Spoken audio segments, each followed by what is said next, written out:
أشهد أن محمد رسول الله.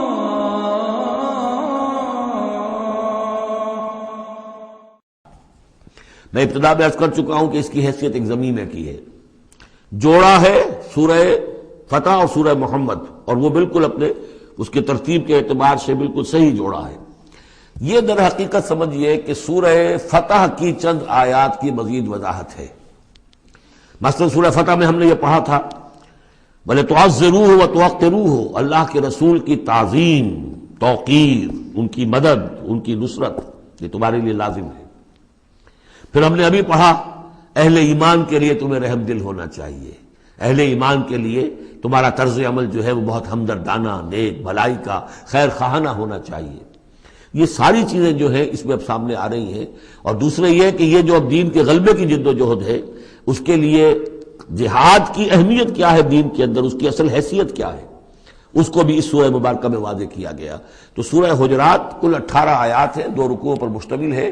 لیکن جیسا کہ میں نے عرض کیا تھا، مسلمانوں کی جو اجتماعی زندگی، معاشرتی زندگی ہونی چاہیے، مسلمانوں کا مسلمانوں کے ساتھ کیسا سلوک ہونا چاہیے، مسلمانوں کا کیا رویہ ہونا چاہیے محمد الرسول اللہ صلی اللہ علیہ وسلم کے ساتھ، اور پھر یہ کہ اسلامی ریاست کی بنیاد کیا ہے، دستوری بنیاد کیا ہے، اور اس کی اصل میں اساس جو ہے وہ کس چیز پر قائم ہے، یہ ساری چیزیں اس سورہ مبارکہ میں بیان ہوئی ہیں. بسم اللہ الرحمن الرحیم. یا ایھا الذین آمنوا لا تقدموا بین یدی اللہ ورسولہ واتقوا اللہ ان اللہ سمیع علیم. اہل ایمان مت آگے بڑھو اللہ اور اس کے رسول سے، اور اللہ کا تقوی اختیار کرو، اللہ سب کچھ سننے والا، سب کچھ جاننے والا ہے. یہ پہلی آیت جو ہے یہ گویا کہ ہر اسلامی ریاست کی دفعہ نمبر 1 ہے.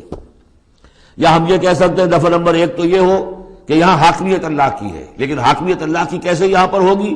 تنفیذ یہ ہے کہ اللہ اور اس کے رسول نے جو حدود قائم کر دی ان سے تجاوز نہیں ہوگا. چنانچہ یہ دفعہ ہمارے ہر دستور میں موجود رہی ہے. No legislation will be done repugnant to the Quran and the سنہ، یہ موجود ہے. لیکن ایک ہاتھ سے یہ دفعہ یعنی اسلام ڈال کر اور دوسرے ہاتھ سے نکال لیا گیا.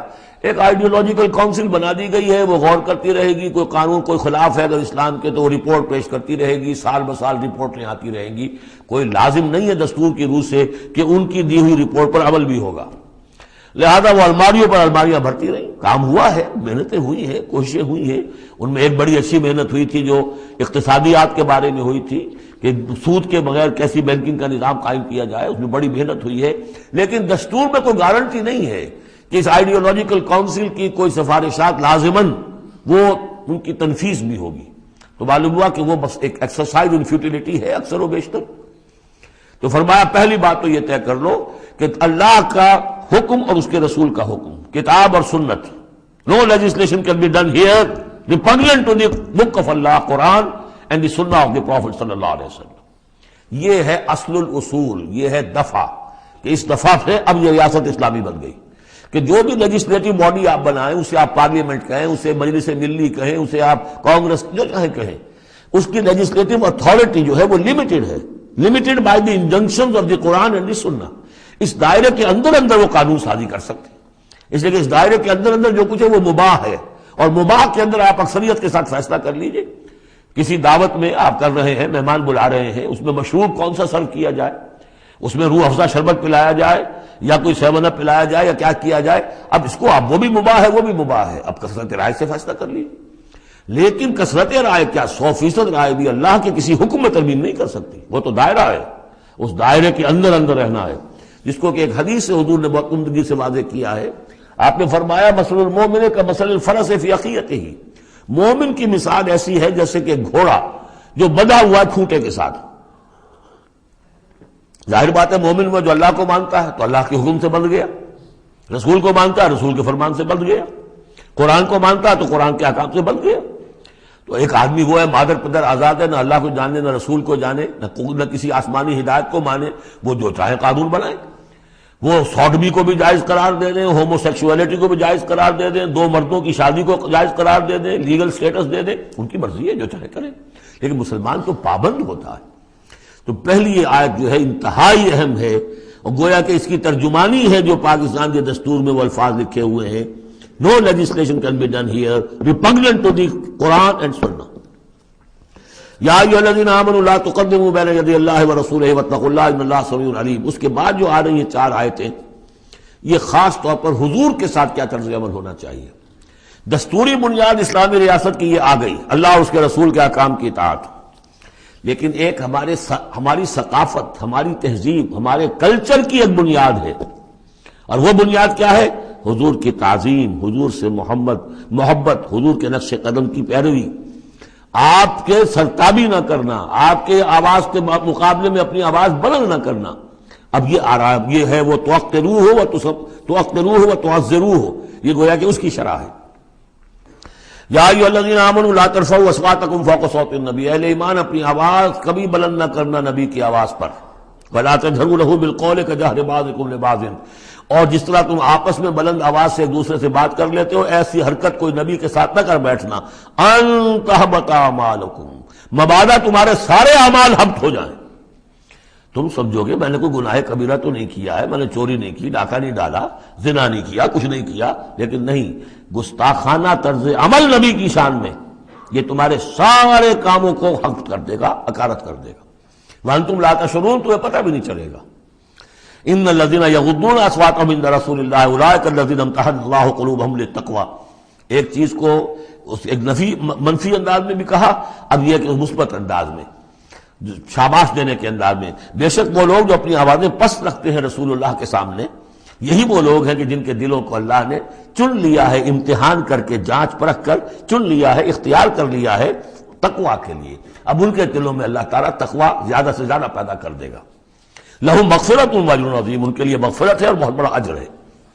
ان الذین ینادونک من وراء الحجرات اکثرهم لا یعقلون. یہ بھی ایک سوء ادب تھا، اور یہ ویسے بھی عام معاشرت کے اعتبار سے بھی سوء ادب ہے. وہ لوگ آتے تھے بدو باہر سے، اب حضور کا اپنے معمولات تھے، کس وقت آپ کو برآمد ہونا ہے اپنے حجرے سے، اور وہ باہر سے کھڑے ہو گئے، یا محمد اخرج علینا، آئیے ذرا باہر تشریف لائیے. فرمایا ان الذین ینادونک من وراء الحجرات، بے شک وہ لوگ جو آپ کو پکارتے ہیں دیواروں کے پیچھے سے، حجرات کے باہر سے، اکثرهم لا یعقلون، ان میں سے اکثر وہ ہے جو عقل نہیں رکھتے. ولو انہم صبروا، اگر وہ صبر کرتے حتی تخرج الیہم، کہ آپ خود برآمد ہوتے اپنی حجرے سے، تشریف لاتے باہر، لکان خیر لہم، یہ ان کے حق میں بہت بہتر تھا. واللہ غفور الرحیم، اللہ غفور اور رحیم ہے. یہ انہوں نے جان بوجھ کے گستاخی نہیں کی، یہ صرف بدو ہوتے تھے، اور ظاہر بات ہے وہ مہذب لوگ نہیں تھے.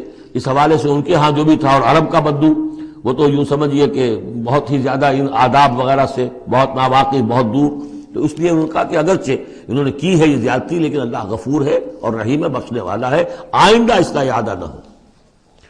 اس کے بعد 8 احکام آ رہے ہیں مسلمان معاشرے کو مضبوط اور مربوط رکھنے کے لیے.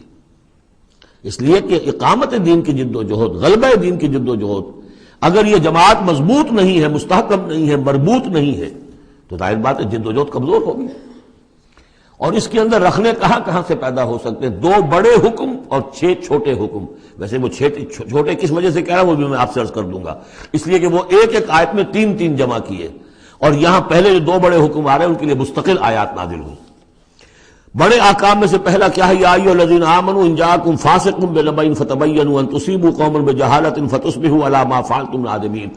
اہل ایمان، اگر تمہارے پاس کوئی فاسق شخص آئے جو متقی نہیں ہے، وہ آئے کوئی بڑی خبر لے کر، اطلاع لے کر، فتبینوا، تو تحقیق کر لیا کرو، اس کی خبر پر کوئی اقدام نہ کر گزرنا. ہو سکتا ہے وہ غلط بات بتا رہا ہو تمہیں کہ فلاں قبیلہ جو ہے حملے کی تیاری کر رہا ہے، تو تم پہلے اسے پری ایمپٹ کرنے کے لیے فوری طور پر تم حملہ کر دو. نہیں، فتبینوا، تحقیق کر لیا کرو. ان تصیبوا قوما بجہالۃ، مبادا تم جا پڑو کسی قوم پر نادانی میں، حملہ کر بیٹھو کسی قوم کے اوپر، کسی قبیلے کے اوپر نادانی میں، فتصبحوا علی ما فعلتم نادمین، اور پھر تمہیں ہونا پڑے جو کچھ کہ تم نے کیا ہو اس پر نادم. اس لیے یہ کہ افواہوں پر کوئی اقدام نہ کیا جائے. ہاں خبر لانے والا صدیق اکبر ہو رضی اللہ تعالیٰ، اور بات دوسری ہے. لیکن یہ کہ جو شخص جو ہے قابل اعتماد نہیں ہے، اس کا کردار، اس کی زندگی جو ہے اس طرح کی نہیں ہے، تو اس کے بارے میں، اس کی رائے ہوئی کسی خبر پر فوراً کوئی اقدام درست نہیں ہوگا. اس کی پوری طرح تحقیق کرو، تفتیش کرو. اور ایسا ہی ہوتا ہے اکثر و بیشتر کہ یہ جو افواہوں کے اوپر اقدام کر دیے جاتے ہیں، ان سے بڑے بڑے جھگڑے شروع ہو جاتے ہیں، بڑی بڑی جنگیں شروع ہو جاتی ہیں. وَاعْلَمُوا أَنَّ فِيكُمْ رَسُولَ اللَّهِ، اور دیکھو تمہارے مابین اللہ کے رسول ہیں. یہ اس سے کیا مراد ہے؟ یعنی محمد صلی اللہ علیہ وسلم اللہ کے رسول ہیں، لیکن یہ تم میں سے بعض خواتین کے شوہر بھی ہیں، بعض اشخاص کے داماد بھی ہیں، بعض کے خسر بھی ہیں. یہ رشتے ہیں کہ نہیں؟ بعض کے بھتیجے بھی ہیں. تو اگرچہ ان کے رشتے ہیں، لیکن ازواج کو بھی سمجھنا چاہیے کہ یہ صرف میرے شوہر نہیں، یہ اللہ کے رسول ہیں. بڑا فرق ہوگا اگر صرف شوہر سمجھ کر کوئی معاملہ کیا، اور لیکن یہ کہ یہ حیثیت نگاہ میں نہ رہے کہ اللہ کے رسول ہے. اگر حضرت ابو بکر اور حضرت عمر سمجھے ہمارا داماد ہے، داماد تو بیٹے کے برابر ہوتا ہے نا، نہیں، اللہ کا رسول. ان کی جو حیثیت تمہارے سامنے مقدم رہنی چاہیے وہ یہ کہ اللہ کے رسول ہے. وَاعْلَمُوا أَنَّ فِيكُمْ رَسُولَ اللَّهِ، یہ اللہ کے رسول ہیں اگرچہ محمد ابن عبداللہ، کوئی شک نہیں، لیکن اللہ کے رسول ہیں. لَوْ يُطِيعُكُمْ فِي كَثِيرٍ مِّنَ الْأَمْرِ، اگر وہ تمہارا کہنا مانا کرے اکثر معاملات میں، لَعَنِتُّمْ، تو تم مشکل میں پڑ جاؤ گے. تمہارا رویہ یہ ہونا چاہیے کہ یہ دیکھو وہ کیا چاہتے ہیں، ان کی منشا دیکھو. وَلَٰكِنَّ اللَّهَ حَبَّبَ إِلَيْكُمُ الْإِيمَانَ، لیکن اے محمد کے ساتھیوں، اے صحابہ رسول، اللہ نے تو تمہارے نزدیک ایمان کو بہت محبوب بنا دیا ہے. وَزَيَّنَهُ فِي قُلُوبِكُمْ، اسے تمہارے قلوب کے اندر کھبا دیا ہے. وَكَرَّهَ إِلَيْكُمُ الْكُفْرَ وَالْفُسُوقَ وَالْعِصْيَانَ، اور بہت ہی تمہارے نزدیک ناپسندیدہ بنا دیا ہے کفر کو بھی اور فسق کو بھی اور نافرمانی کو بھی. یہ صحابہ کرام کی شان میں بہت بڑی آیت ہے جو نازل ہوئی ہے قرآن میں. وَلَٰكِنَّ اللَّهَ حَبَّبَ إِلَيْكُمُ الْإِيمَانَ وَزَيَّنَهُ فِي قُلُوبِكُمْ وَكَرَّهَ إِلَيْكُمُ الْكُفْرَ وَالْفُسُوقَ وَالْعِصْيَانَ أُولَٰئِكَ هُمُ الرَّاشِدُونَ، یقیناً یہی لوگ ہیں جو صحیح راستے پر ہیں اور جو سعادت مند ہیں اور جو آخری کامیابی کو حاصل کریں گے. فضلا من اللہ ونعما، اور یہ فضل ہے اللہ کی طرف سے، انعام ہے اس کا، احسان ہے. واللہ علیم الحکیم، اللہ سب کچھ سننے والا، اللہ ہر چیز کا علم رکھنے والا اور کمال حکمت والا ہے. اب دوسرا حکم آ رہا ہے، وَإِن طَائِفَتَانِ مِنَ الْمُؤْمِنِينَ اقْتَتَلُوا، آخر اہل ایمان بھی انسان ہیں، جھگڑا ہو سکتا ہے، اختلاف ہوگا، اختلاف سخت ہو جائے جھگڑا ہو جائے گا، جھگڑا سخت ہو جائے قتال بھی ہو جائے گا. آخر حضرت علی اور حضرت عائشہ کے مابین جنگ ہوئی کہ نہیں؟ حضرت علی اور امیر معاویہ کے درمیان جنگ ہوئی کہ نہیں؟ یہ کون ہے؟ کس کو اب کہہ دیں گے کافر؟ معاذ اللہ ثم معاذ اللہ. تو فرمایا وَإِن طَائِفَتَانِ مِنَ الْمُؤْمِنِينَ اقْتَتَلُوا، اگر اہل ایمان میں سے دو گروہ لڑ پڑے، فَأَصْلِحُوا بَيْنَهُمَا، تو اب عام معاشرے کو یہ سمجھنا چاہیے، سب لوگوں کو، کہ وہ یہ نہ سمجھے کہ ہم سے کیا ہے، آپس میں نبٹ لیں، نہیں، ان کے درمیان صلح کراؤ، تمہارا فرض ہے، یہ اجتماعی فریضہ ہے، صلح کراؤ. فَأَصْلِحُوا بَيْنَهُمَا، انڈیفرنس ہمیں کیا تعلق؟ غلط. اس لیے کہ یہ جو رکھنا پڑ رہا ہے، یہ اسلامی معاشرے کا رکھنا مسلمانوں کی مجموعی قوت کو کمزور کرنے کا سبب بنے گا، اور مسلمانوں کی قوت کمزور ہوتی ہے تو اللہ کے دین کے غلبے کی جدوجہد کمزور پڑ رہی ہے. لہذا فرض سمجھو، اصلحوا بینہما، ان کے درمیان صلح کراؤ. فَإِن بَغَتْ إِحْدَاهُمَا عَلَى الْأُخْرَىٰ، پھر اگر ان میں سے ایک دوسرے پر زیادتی کرے، صلح کی پابندی نہیں کر رہا، صلح کرا دی گئی پھر بھی وہ زیادتی کر رہا، فَقَاتِلُوا الَّتِي تَبْغِي، اب جنگ کرو اس سے جو زیادتی کرنے والا ہے. اب یہ دو فریقوں کے درمیان نہیں رہا معاملہ، اب ایک فریق گویا کہ پوری مسلم جماعت کو، پورے مسلم معاشرے کو، پوری ملت اسلامی کو جو کہ وہ للکار رہا، چیلنج کر رہا ہے. تو اب ان سے جنگ کرو، حتیٰ تفیء الی امر اللہ، یہاں تک کہ وہ لوٹ آئے اللہ کے حکم کی طرف. صلح کی جو بھی شرائط تھی ان کو دوبارہ قبول کر لے. فإن فات، پھر اگر وہ لوٹ آئے، فاصلحوا بینہما، پھر ان کے مابین دوبارہ صلح کرا دو، بالعدل، انصاف کے ساتھ. واقسطوا، اور دیکھنا انصاف کا دامن ہاتھ سے نہ چھوڑنا، انصاف کرو. اس لیے کہ اب ہو سکتا ہے کہ اس دوسرے فریق پر تم کو زیادتی کر بیٹھو، اس لیے کہ اب اس سے تم بھی لڑے ہو، لڑ کر تم نے اسے مجبور کیا ہے کہ وہ صلح کی پابندی کرے، تو اب بھی اس پر کوئی زیادتی نہ ہو جائے. واقسطوا ان اللہ یحب المقسطین، اللہ تعالیٰ انصاف کرنے والوں کو محبوب رکھتا ہے. یہ تو دو بڑے بڑے حکم ہو گئے. اب ایک آیت میں 3 حکم اور دوسری میں پھر 3 حکم. یہ چھوٹے چھوٹے انفرادی سطح کے اوپر یا برادریوں کی سطح کے اوپر یا جماعتوں کے اندر جس طرح کے بڑے بڑے چیزیں پیدا ہو جاتی ہیں، بعض چیزیں معمولی نظر آتی ہیں لیکن اس سے دلوں کے اندر زخم پڑ جاتے ہیں. یا ایھا الذین انما المؤمنون اخوۃ فاصلحوا بین اخویکم، یہ تو اسی کے ساتھ آ گئی.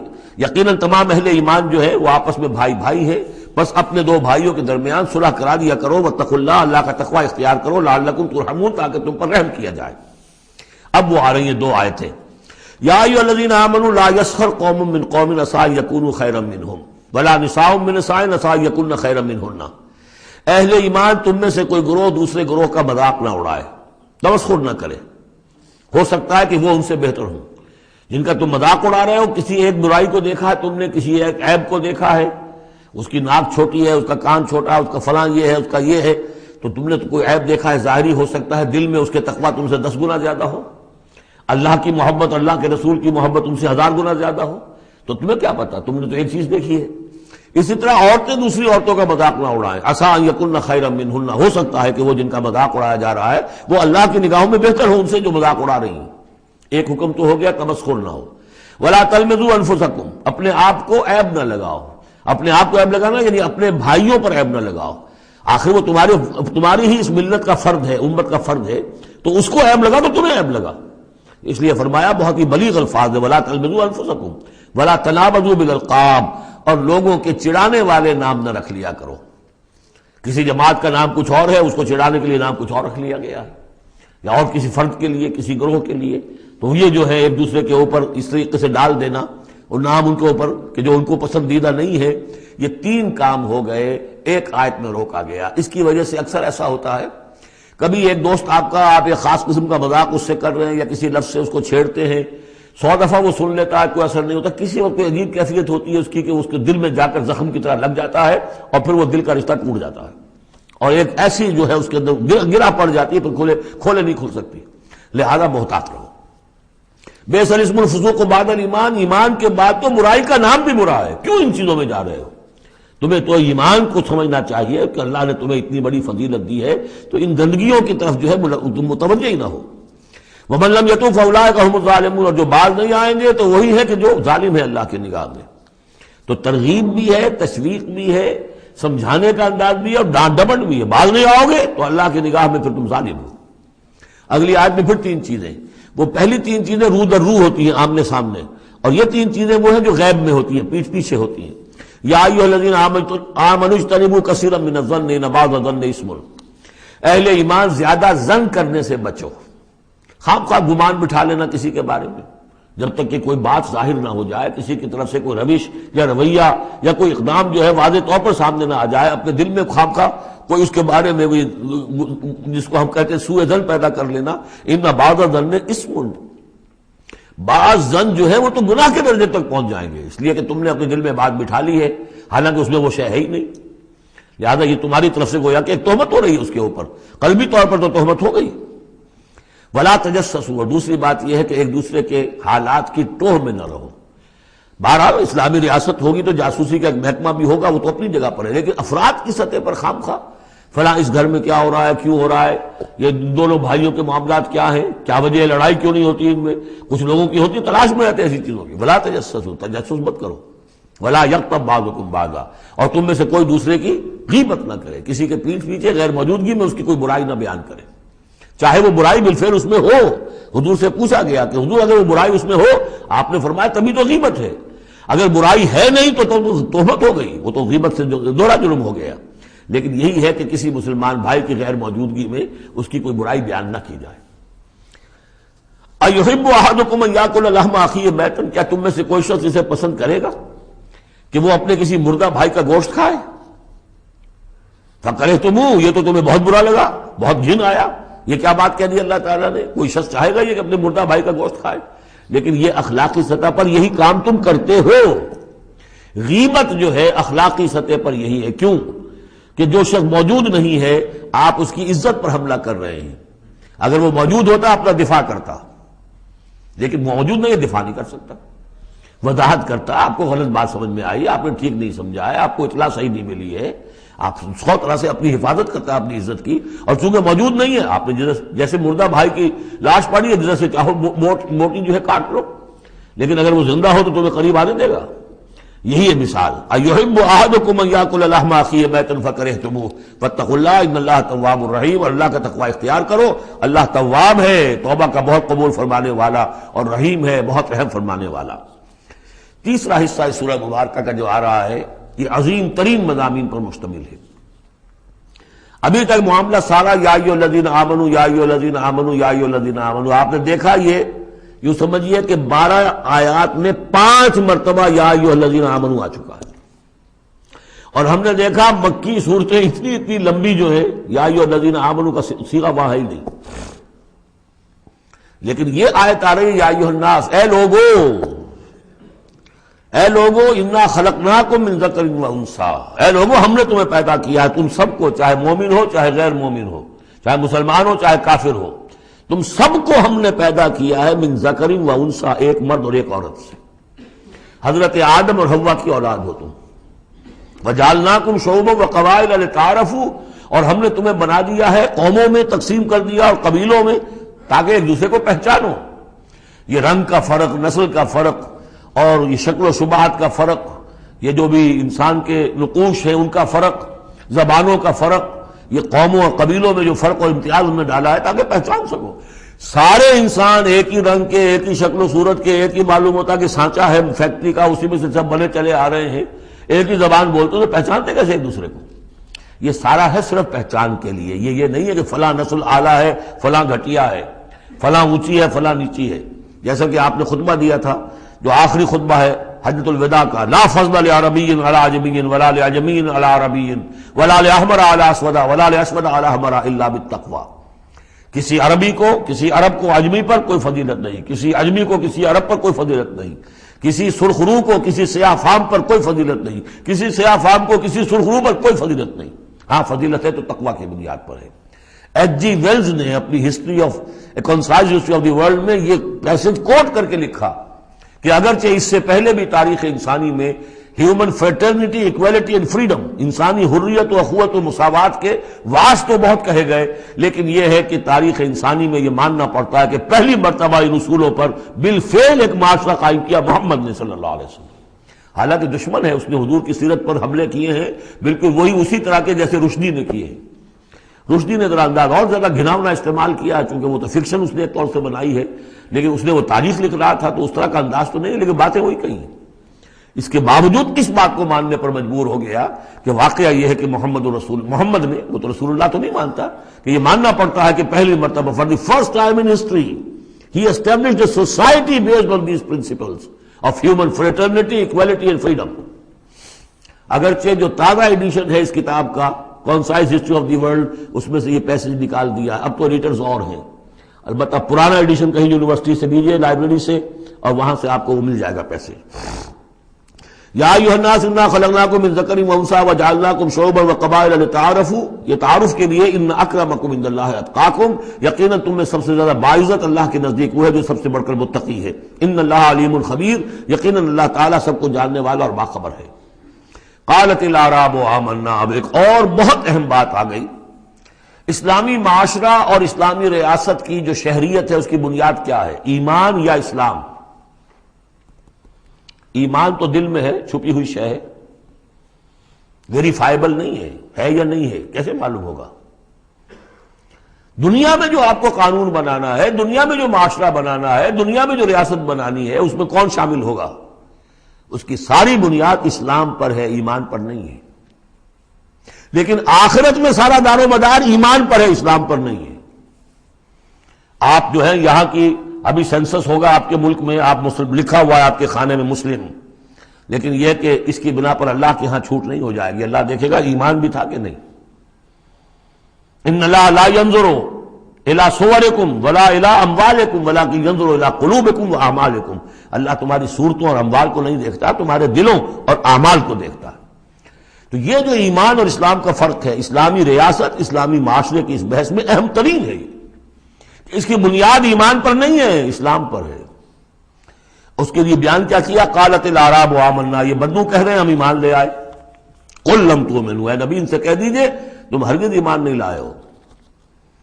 لم تؤمنوا ہے، یہ نفی جاد باللم ہو رہی ہے، فعل مضارع پر لم لا کر تاکید ہو جاتی ہے۔ ما آمنتم نہیں، لم تؤمنوا، تم ہرگز ایمان نہیں لائے ہو، ولکن قولوا اسلمنا، یوں کہو کہ ہم اسلام لے آئے ہیں، ہم مسلمان ہو گئے، ہم نے اطاعت قبول کر لی۔ وَلَمَّا يَدْخُلِ الْإِيمَانُ فِي قُلُوبِكُمْ، ابھی تک ایمان تمہارے دلوں میں داخل نہیں ہوا۔ وَإِن تُطِيعُوا اللَّهَ وَرَسُولَهُ، لیکن اگر تم اللہ اور اس کے رسول کی اطاعت کرتے رہو گے، لَا يَلِدْكُم مِّنْ أَعْمَالِكُمْ شَيْئًا، اللہ تعالیٰ تمہارے اعمال میں سے کوئی کمی نہیں کرے گا۔ ان اللہ غفور الرحیم، اللہ غفور الرحیم ہے۔ یعنی قانون تو یہی بنتا ہے، اصول تو یہ بنتا ہے، جب تک ایمان دل میں نہ ہو تو کسی کا کوئی عمل قبول نہ ہو۔ لیکن اللہ غفور ہے، رحیم ہے، اس کی شان غفاری اور اس کی شان رحیمی کے صدقے سے اللہ نے تمہیں یہ رعایت دی ہے کہ اگر نفاق نہ ہو، چاہے ایمان ابھی دل کے اندر راسخ نہیں ہے، لیکن اللہ اور اس کے رسول کی اطاعت کرتے رہو، اگرچہ یہ اطاعت ہوگی total obedience, partial obedience is no obedience, it has to be total. ادخلوا فی السلم کافہ، اسلام میں بھی جزوی داخلہ جو ہے قبول نہیں ہے، پورا کا پورا ہم تن سموچے۔ لیکن بہرحال اسلام تو یہ ہے۔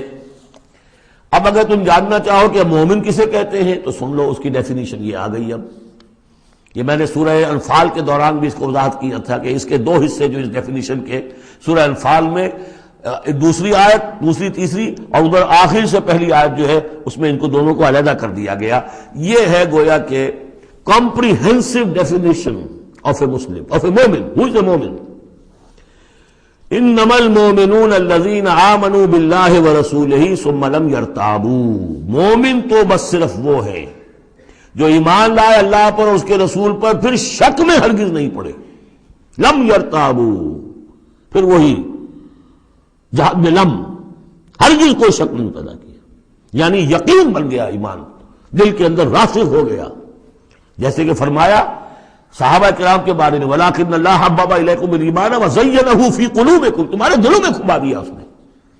جب تک ایمان دل میں داخل نہیں ہوا، دل میں راسخ نہیں ہوا، صرف زبان پر ہے آمنت باللہ وملائکتہ وکتبہ ورسلہ، یہ اسلام ہے۔ بنی الاسلام علی خمس، اس میں یقین قلبی شامل نہیں ہے۔ شہادت اللہ الہ الا اللہ وان محمد رسول اللہ، زبان سے گواہی کہ اللہ کے سوا کوئی معبود نہیں اور محمد اللہ کے رسول ہے، وإقام الصلاۃ وإیتاء الزکوٰۃ وصوم رمضان وحج البیت۔ اس لیے کہ ایمان ذرا کسی اور شے کا نام ہے۔ وہ ایمان کیا ہے؟ اس کے دو حصے کر دیے۔ اب یہ اس شہادت سے نیچے یقین قلبی والی بات ایڈ ہو جائے اور ادھر عمل میں جہاد ایڈ ہو جائے تو 7 چیزیں ہوں گی تو اب یہ مومن شمار ہوگا۔ 5 چیزیں تو اسلام کو تو ہونی ہے۔ مومن جو ہے وہ مسلم تو ہوگا ہی لا محالہ، لیکن اس سے اوپر کی منزل ہے تو 2 چیزیں اور بڑھ جائیں گی۔ وہ کیا ہے؟ انما المؤمنون الذين آمنوا بالله ورسوله ثم لم يرتابوا وجاهدوا باموالهم وانفسهم في سبيل الله، اور جہاد کریں اپنے مالوں کے ساتھ اور اپنی جانوں کے ساتھ اللہ کی راہ میں۔ اولئک هم الصادقون، یہ لوگ ہیں جو سچے ہیں، دعوی ایمان میں سچے ہیں۔ کہنا آسان ہے آمنت باللہ وملائکتہ وکتبہ، لیکن واقعتاً ایمان ہے یا نہیں اس کا جائزہ لے لو۔ جیسا کہ میں نے عرض کیا، باطل کے نظام کے تحت زندگی گزارتے ہوئے اگر اس کو ذہناً قبول کیا ہوا ہے، اس کی چاکری کر رہے ہیں، اسی کی خدمت کر رہے ہیں اور اپنی توانائیاں صرف کر رہے ہیں اسی نظام کے تحت پھلنے اور پھیلنے اور پھولنے میں، زیادہ کمائیں، زیادہ بڑے گھر میں رہیں، زیادہ شاندار محل ہو، زیادہ ہماری کار لمبی ہو، ہمارا یہ ہو، ہمارا وہ ہو، سارا دن رات اور سارا خون پسینہ اسی کام کے لیے ہوا، وہ مومن نہیں ہو سکتا۔ غلبہ باطل کے تحت انڈر پروٹیسٹ رہنا پڑے گا، ایسے رہنا ہوگا جیسے کہ جیل میں انسان رہتا ہے۔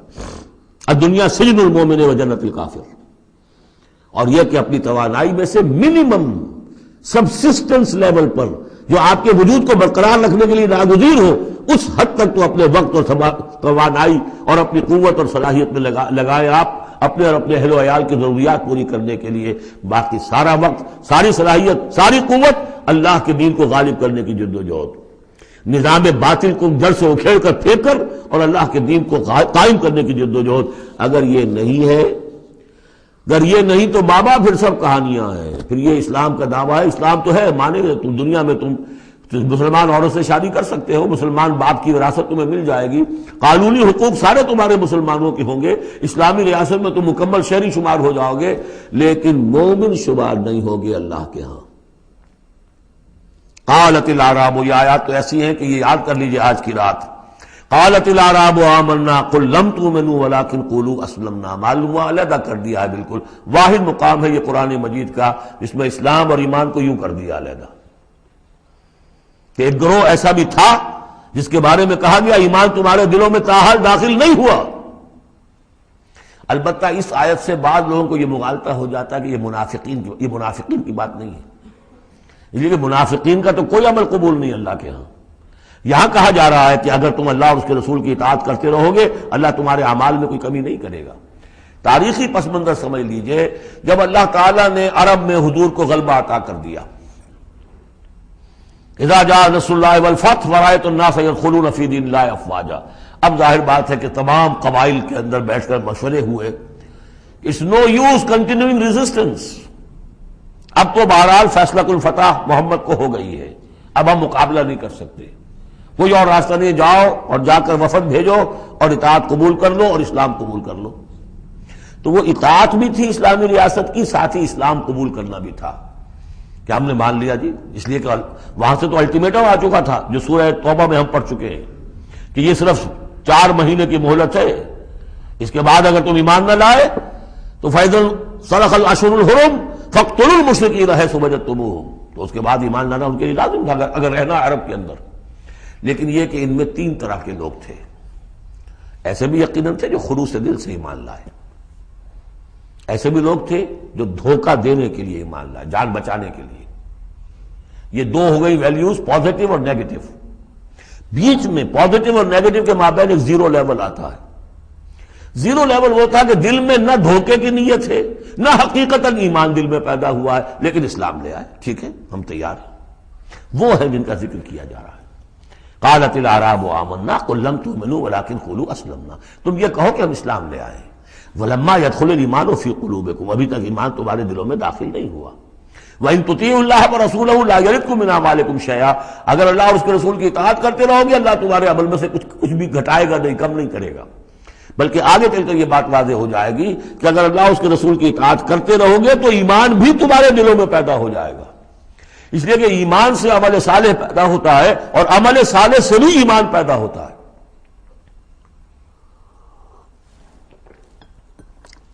لیکن اگر تم جاننا چاہو اور دل میں یہ امنگ پیدا ہو جائے، اللہ کرے کہ ہم میں سے ہر شخص کے دل میں یہ آج ارادہ اور امنگ پیدا ہو جائے اور یہ وہ آرزو پیدا ہو جائے جس کے اوپر علامہ اقبال نے جو کہا ہے کہ آرزو اول تو پیدا ہو نہیں سکتی کہیں اور، ہو جائے تو مر جاتی ہے یا رہتی ہے خام، یہ آرزو کہ مجھے مومن رہنا ہے، جینا ہے، مرنا ہے، یہ آرزو اول تو پیدا مشکل سے ہوتی ہے اور ہو جائے تو معاشرہ اس کو غذا نہیں دیتا، ہر 4 طرف سے اس کے خلاف آپ پر دباؤ پڑنا شروع، دماغ خراب ہو گیا، پاگل ہو گیا، فینیٹک ہے، یہ اپنا کیریئر چھوڑ رہا ہے، یہ اپنا کاروبار برباد کر رہا ہے، وہ فلاں یہ کر رہا ہے، تو ماحول جو ہے، ماحول میں آکسیجن نہ ہو تو پودا کیسے پروان چڑھے گا؟ تو اس لیے بہت مشکل کام ہے، الا یہ کہ خلوص نیت اور عزم مصمم ہو تو اللہ تعالیٰ کی طرف سے خصوصی توفیق اور تحصیل ہوتی ہے۔ تو آج آپ اس کو سامنے رکھ کر دل میں یہ آرزو لے کر اٹھیے کہ یہ ایمان اس ڈیفینیشن پر ہمیں پورے اترنا ہے۔ وہ ڈیفینیشن کیا ہے؟ انما المؤمنون الذین آمنوا باللہ ورسولہ ثم لم یرتابوا وجاہدوا باموالہم وانفسہم فی سبیل اللہ اولئک ھم الصادقون۔ اس آیت کے شروع اور آخر دونوں میں اسلوب حصر ہے، مومن صرف وہ ہیں جو ایمان لائے اللہ پر اس کے رسول پر، پھر شک میں ہرگز نہیں پڑے، ان کے دل میں اس ایمان نے یقین کی شکل اختیار کر لی اور پھر انہوں نے جہاد کیا اللہ کی راہ میں، کھپائے اس میں اپنے مال بھی اپنی جانیں بھی، یہی لوگ حقیقت میں سچے ہیں اپنے دعوی ایمان میں۔ اللہم ربنا اجعلنا منہم، اللہم ربنا اجعلنا منہم، یہی صادقون ہیں جن کے بارے میں سورہ توبہ میں ہم آیت پڑھ کر آئے ہیں، کونوا مع الصادقین، صادقین کے ساتھ ہو جاؤ، تلاش کرو کوئی صادقین ہے دنیا میں اس وقت کہ نہیں۔ اور حضور نے یہ خبر دی ہے، لا تزال فی امتی طائفۃ قائمین علی الحق، میری امت میں ہمیشہ ایک گروہ ضرور موجود رہے گا جو حق پر قائم ہوگا، تلاش کرو اسے، اور تلاش کر کے کونوا مع الصادقین، ان میں شامل ہو، ان کے ساتھ شامل ہو جاؤ، ان کے دست و بازو بنو۔ ظاہر بات ہے جمعیت کے بغیر، جماعت کے بغیر وہ اقامت دین کیسے ہوگی، وہ اظہار دین الحق علی الدین کلہ کیسے ہوگا؟ محمد رسول اللہ والذین معہ حزب اللہ بن گئے تھے تبھی تو دین قائم ہوا نا۔ اب وہ ساری کیفیات جو سورہ حجرات میں آئیں، قل اتعلمون اللہ بدینکم، اب یہ نوٹ کر لیجئے جن لوگوں کے دلوں میں وہ ایمان نہیں تھا وہ اسلام لانے پر حضور پر اپنے احسان جتایا کہ حضور دیکھیے ہم تو لڑے بھڑے بغیر اسلام لے آئے تو ہمارا تو حق زیادہ ہونا چاہیے۔ وہ ہماری ہریانے کی زبان میں یہ کہاوت ہے، تھوتھا چنا باجے گھنا، وہ چنا جو اندر سے کھوکھلا ہو چکا ہو اس کی آواز زیادہ ہوتی ہے، برتن خالی ہوگا تو آواز کھنکھنانے کی آتی ہے، برتن کے اندر پانی پڑا ہوا ہو تو پھر اس طرح کی آواز نہیں آتی. تو ایمان سے خالی تھے، اس لیے وہ اپنی ایمان کے دعوے ذرا زیادہ کرتے تھے.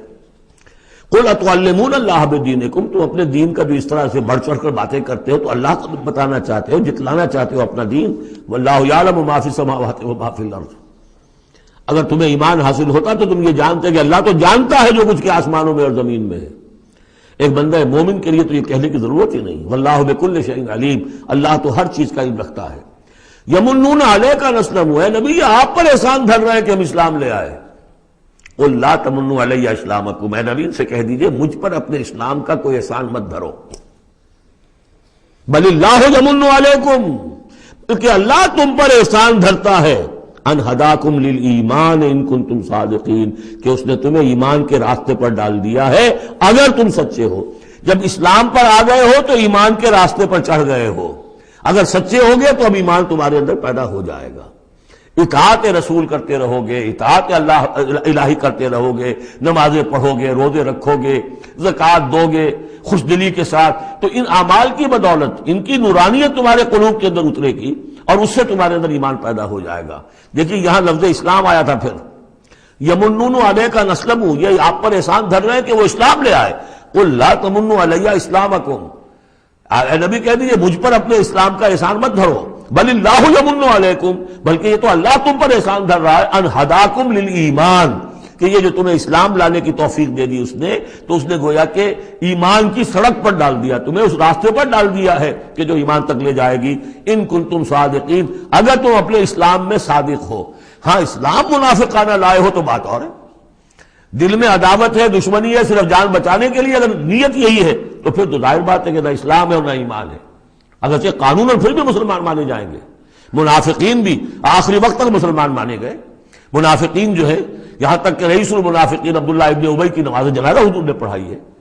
یہ تو غزوہ تبوک کے بعد ہوا، پھر کہ منافقین کو ننگا بھی کیا گیا اور مسجد جو انہوں نے بنائی تھی مسجد درار وہ گرا بھی دی گئی. وہ سب کچھ ہوا، بعد میں ہوا، پہلے نہیں. غزوہ تبوک تک کا معاملہ یہ تھا کہ پردہ پڑا ہوا تھا. بل اللہ یمن علیکم ان ہداکم للایمان ان کنتم صادقین ان اللہ یعلم غیب السماوات والارض. یقیناً اللہ تعالیٰ جانتا ہے آسمانوں اور زمین کی تمام چھپی ہوئی چیزیں، غائب اور غیب اللہ کے علم میں ہے.